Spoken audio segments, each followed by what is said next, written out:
بسم اللہ الرحمن الرحیم۔ اے نوح، تو ہماری حفاظت میں ہماری وحی کے مطابق ناؤ تیار کیے جا، اور اب مجھ سے ان سے متعلق کچھ سوال ہو، یہ بے شک ڈوبنے والے ہیں۔ آخر نوح کی ناؤ بن کر تیار ہو گئی۔ اب اللہ کے وعدے عذاب کا وقت قریب آیا، اور حضرت نوح علیہ السلام نے ان کی پہلی نشانی کو دیکھا جس کا ذکر ان سے کیا گیا تھا، یعنی دھرتی کے نیچے سے پانی کا چشمہ ابلنا شروع ہوا۔ تب اللہ کی وحی نے ان کو حکم سنایا کہ ناؤ میں اپنے خاندان والوں کو بیٹھنے کا حکم دو، اور تمام جانداروں میں سے ہر ایک کا ایک جوڑا ناؤ میں پناہ لیں، اور چھوٹی جماعت لگ بھگ 40 لوگ بھی جو تم پر ایمان لا چکے ہیں ناؤ میں سوار ہو جائیں۔ جب اللہ کی وعد کی تعمیل کی گئی تو اب آسمان کو حکم ہوا کہ پانی برسنا شروع ہو، اور دھرتی کے سوتوں کو حکم دیا گیا کہ وہ پوری طرح ابل پڑیں۔ اللہ کے حکم سے جب یہ سب کچھ ہوتا رہا تو ناؤ بھی اس کی حفاظت میں پانی پر ایک مدت تک تیرتی رہی، یہاں تک کہ تمام انکار کرنے والے اور دشمن ڈوب گئے، اور اللہ تعالیٰ کے قانون جزا و اعمال کے مطابق اپنے کیے کو پہنچ گئی۔ جودی پہاڑ عذاب کا ختم ہونا۔ غرض جب اللہ کے حکم سے عذاب ختم ہوا تو نوح علیہ السلام کی ناؤ جودی پہاڑ پر ٹھہر گئی، اور حکم پورا ہوا اور ناؤ جودی پر جا ٹھہری، اور اعلان کر دیا گیا کہ ظلم کرنے والی قوم کے لیے ہلاکت ہے۔ پانی دھیرے دھیرے سوکھنا شروع ہو گیا، اور ناؤ میں پناہ لینے والوں نے دوسری بار امن و سلامتی کے ساتھ اللہ کی زمین پر قدم رکھا۔ اسی وجہ سے حضرت نوح علیہ السلام کے لقب ابو البشر ثانی یا آدم ثانی، یعنی انسانوں کا دوسرا باپ، اور شاید اسی اعتبار سے حدیث میں ان کو اول رسول کہا گیا۔ جس انسان پر اللہ کی وحی نازل ہوتی ہے وہ نبی، اور جس کو نئی شروعات بھی عطا کی گئی وہ رسول ہے۔ رسول نبی بھی ہوتا ہے، مگر نبی کا رسول ہونا ضروری نہیں۔ جہاں تک جودی پہاڑ کی جگہ کا تعلق، تو قرآن نے صرف اس جگہ کا تذکرہ کیا ہے جہاں ناؤ جا کر ٹھہری تھی۔ البتہ تورات کی شرح لکھنے والوں کا خیال ہے کہ جودی پہاڑ کے اس سلسلے کا نام ہے جو ارات اور جرجیا کے پہاڑی سلسلے کو آپس میں ملاتا ہے۔ نوح علیہ السلام کا بیٹا۔ تاریخ کے ماہروں نے حضرت نوح علیہ السلام کے اس بیٹے کا نام کنعان بتایا ہے۔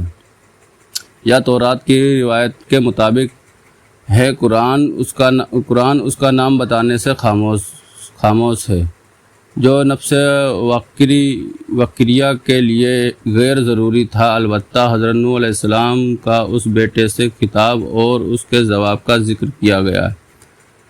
کہا، میں بہت جلد ہی کسی پہاڑ کی پناہ لیتا ہوں کہ وہ مجھ کو ڈوبنے سے بچا لے گا۔ بہرحال کنعان حضرت نوح کا بیٹا تھا، مگر اس پر حضرت نوح علیہ السلام کی ہدایت و رشد کی جگہ اپنی کافر والدہ کی تربیت کی گود نے اور خاندان اور قوم کے ماحول نے برا اثر ڈالا، اور وہ نبی کا بیٹا ہونے کے باوجود کافر ہی رہا اور طوفان میں غرق ہو گیا۔ نوح علیہ السلام کا طوفان عام تھا یا خاص؟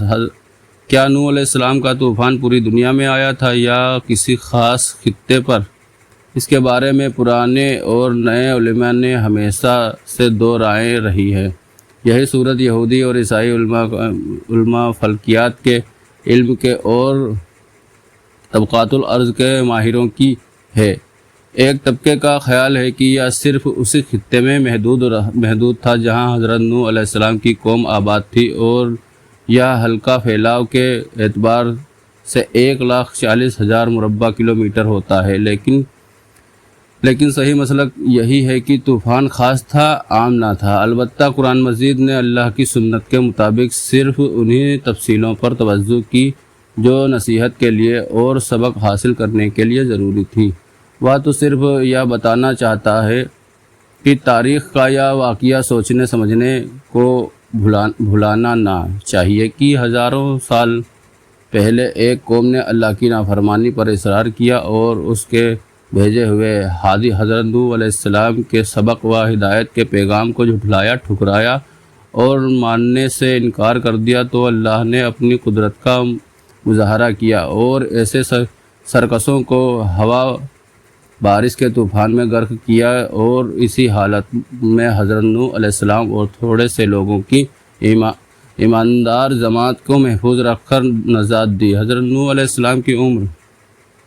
قرآن مجید نے صاف کہا ہے کہ حضرت نوح علیہ السلام اپنی قوم میں 950 سال تبلیغ و دعوت کا فرض انجام دیا ہے، اور بلا شبہ ہم نے نوح کو ان کی قوم کی طرف رسول بنا کر بھیجا ہے۔